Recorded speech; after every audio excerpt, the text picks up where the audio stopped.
Building गिरी और building के पास में खुदाई हो रही थी। 3 मंजिल बताई जा रही है बिल्डिंग और कई लोगों के दबे होने की आशंका है। थाना सेक्टर 63 क्षेत्र का मामला बताया जा रहा है, जहां पर एक बिल्डिंग गिर गई। बता दें, नोएडा से एक खबर, जहां पर गांव बहलोलपुर में बिल्डिंग गिरी और बिल्डिंग के पास में खुदाई हो रही थी।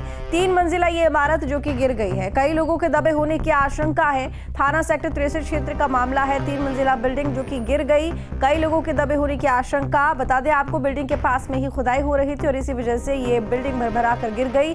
कई लोगों के दबे होने की आशंका है। हालांकि बता दें आपको कि रेस्क्यू ऑपरेशन शुरू कर 4-5 आदमी कोशिश की जा रही है जल्द से जल्द जो लोग अंदर दबे हुए हैं, फंसे हुए हैं, उनको निकाला जा सके। ये तस्वीर आपको दिखा रहे हैं सेक्टर 63 बहलोलपुर गांव, जहां पर 3 मंजिला इमारत भरभरा कर गिर गई। उसके पास में खुदाई चल रही थी, इसी वजह से ये हादसा हुआ। अमित चौधरी जुड़े हुए हैं। अमित चौधरी, क्या कुछ अपडेट है? बताया जा रहा है कि 3 मंजिला इमारत के पास में खुदाई चल रही थी, इसी वजह से बिल्डिंग गिर गई और कई लोगों के दबे होने की आशंका। बिल्कुल, देखिए 3 मंजिला इमारत थी और यहाँ पर बेसमेंट की खुदाई की जा रही थी। इस बिल्डिंग के पास भी खुदाई चल रही थी। इसी तरीके की जानकारी शुरुआती तौर पर मिली है और बिल्डिंग भरभराकर पूरी तरीके से गिर गई है। यहाँ कई लोग जो मजदूर काम कर रहे थे उनके और अन्य लोगों के दबे होने की आशंका फिलहाल जताई जा रही है। रेस्क्यू की टीम मौके पर पहुंच गई है। प्रशासनिक अधिकारी और पुलिस के अधिकारी सभी मौके पर हैं। राहत और बचाव कार्य जारी है। क्योंकि बिल्डिंग अभी गिरी है तो ऐसे में ये बात स्पष्ट नहीं हो पा रही है कि कितने लोग यहाँ दबे हो सकते हैं। लेकिन ग्रेप 4 लागू होने के बाद तमाम निर्माण कार्यों पर रोक लगा दी गई थी। बावजूद उसके यहाँ पर निर्माण कार्य चल रहा था तो शुरुआती तौर पर जो संबंधित अधिकारी हैं जिनकी निगरानी करने की जिम्मेदारी बनती है, उन अधिकारियों के भी कहीं ना कहीं भूमिका संलिप्त मानी जा रही है। क्योंकि किसी भी तरीके के निर्माण कार्य पर रोक थी और ऐसे में नियमों को अनदेखी करते हुए बिना सेफ्टी मेजर्स के यहाँ पर बिल्डिंग में निर्माण कार्य किया जा रहा था और एक बड़े हादसे के तौर पर ये बिल्डिंग यहाँ पर गिरी है। अमित, ये जो इमारत गिरी है, इसी के बेसमेंट के लिए खुदाई चल रही थी? बिल्कुल, देखिए इसी के बिल्डिंग को बेसमेंट की खुदाई की जा रही थी। इस तरीके की जानकारी शुरुआती तौर पर मिली है और पास में भी इस बिल्डिंग को बड़ा करने के लिए जो निर्माण कार्य है वो किया जा रहा था। तो इस तरीके के निर्माण अब रेस्क्यू ऑपरेशन शुरू हुआ या नहीं अमित?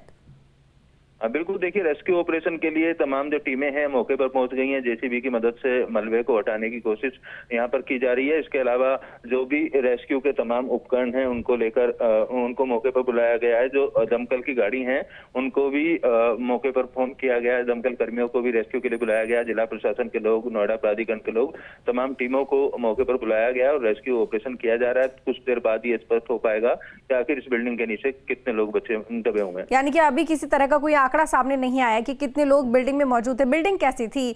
कोई कमर्शियल बिल्डिंग थी या लोग इसमें रहते थे?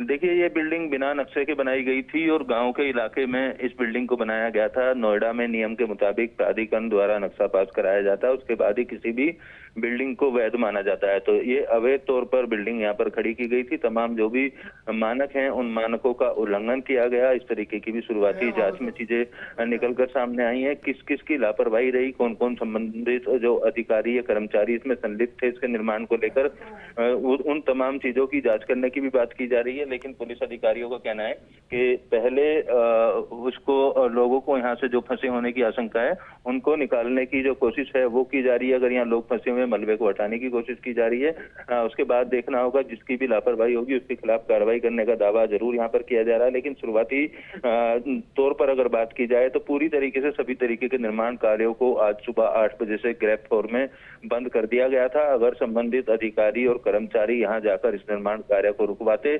सेफ्टी मेजर्स की जांच करते तो ये हादसा होने से बच सकता था। अलग अलग जगहों पर इसी तरीके से निर्माण कार्य तो अमित ग्रेप 3 में भी बंद था। अगर ये चल रहा था तो ये नियमों की सीधे सीधे अनदेखी है। किसी को इसकी जानकारी थी क्यों नहीं?